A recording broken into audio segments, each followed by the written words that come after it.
श्री दत्तावधूत विरचित संक्षिप्त श्री गुरुचरित्र अध्याय पहिला। श्री गणेशाय नमः।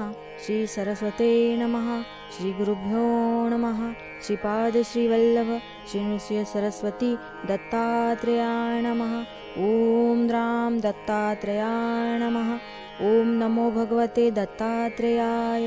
अवधूत निरंजन दत्त दिगंबरा दिगंबरा श्रीपाद वल्लभ दिगंबरा।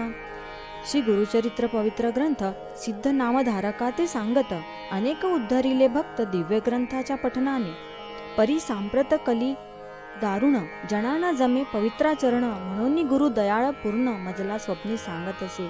श्री गुरुचरित्र संक्षिप्त लिही म्हणती मजप्रत श्रवण पठणे निश्चिंत कल्याण होईल सकलांचे। ऐसे सांगोनी गुप्त होती पहा स्वामी समर्थ त्यांचे चरित्र अद्भुत यथामती वर्णितो। अत्री अनुसया कारण दत्तात्रेयाचे अवतरण माहुरगडी राहून अनंत लीला करीत असे। यदु अलर्क परशुराम कार्तवीर्य राजनंदन ऐसे शिष्य निर्माण केले पहा श्री गुरुने। ओम द्राम ओम बीजमंत्र पठणे प्रकटे श्री दत्त ऐसे महात्म्य अद्भुत श्री दत्तांचे आहे हो।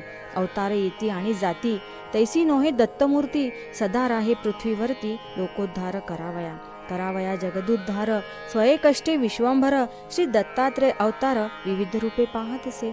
अनेक रूपे घेऊन श्री दत्त संचरिती जनी जना सन्मार्ग दावणी मोक्ष मार्गा लावित असे। त्यांची रूपे अनंत झाली असती पुढे होत सर्व धर्मांत श्री दत्त विविध रूपे राहत असे।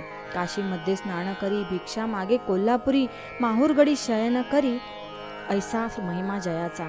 कली मलंग वेशात कधी साधू रूपात कधी गौरवर्णात फिरे दत्त महास्वामी। कधी वृद्ध कधी कुमार यती कधी दिगंबर श्री दत्त रूप अगोचर विविध रूपे फिरत असे। पिठापूर ग्रामात आपण राज सुमती राहत श्री दत्तात्रेया ते आराधित मनोभावे करुणीय। तव एके दिनी अकस्मात साधू रूपे येती दत्त भिक्षाम देही म्हणत दारी उभे राहुनिया। सुमती भिक्षा वाढत पोट भरी जेव्हा म्हणत प्रसन्न होऊनी श्री दत्त म्हणती काय हवे तुते। सुमती म्हणे इच्छा एक आहे सदैव मनात विश्वोद्धारक श्री दत्त पुत्र भावा मज तैसा। तथास्तु म्हणे श्री दत्त आणि तेथेची होती गुप्त दिव्य तेज फाकत विस्मय ती पाहत असे। पिठापूर आंध्र प्रदेशात अवतार घेती श्री दत्त श्रीपाद श्री वल्लभ नाम होत प्रसिद्ध जाना दत्तांचे। 16 वर्षापर्यंत माता पित्यांते सुख देत मग जाती हिमालयात दर्शन द्याया भक्तांते। तेथून येती वाराणसीत काही काळ राहती गुप्त येवनी गोकर्ण क्षेत्रात लोकोद्धार करती ते। तेथून कुरवपुरात अंतिस्थायिक होत दूरदूरोनी लोक येत स्वामी दर्शना कारणे। महिमा होई अमित अन्नदान होई नित्य कुरवपूर महासिद्ध पीठ जाना होत असे। कुरवपुरी एक रजक स्वामी ते नित्य नमस्कारित एके दिनी त्यासी पुसत काय हवे हो तुझे लागी। रजक म्हणे स्वामी प्रत राजा व्हावे ऐसे वाटत सुखी प्राणी या जगात एकच असे राजा तो। श्रीपाद श्री वल्लभ म्हणत राजा हो पुढील जन्मात। तो म्हणे दर्शन मज प्रत पुढील जन्मात होईल का। स्वामी म्हणती तयाप्रत मीही पुन्हा अवतरत देईन दर्शन तुझ प्रत विश्वास ठेवी बोलाचा। श्रीपाद श्री वल्लभ समर्थ कुरवपुरी राहत लोकोद्धार करीत अमित महिमा होत असे। ऐसे परी कार्य करीत भक्त इच्छा पुरवित जो जे मागे त्या ते देत स्वामी महास्वामी अवधारा।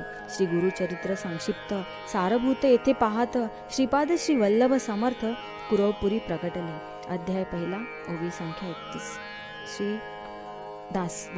श्री दत्तावधूत विरचित संक्षिप्त श्री गुरुचरित्र अध्याय पहिला समाप्त।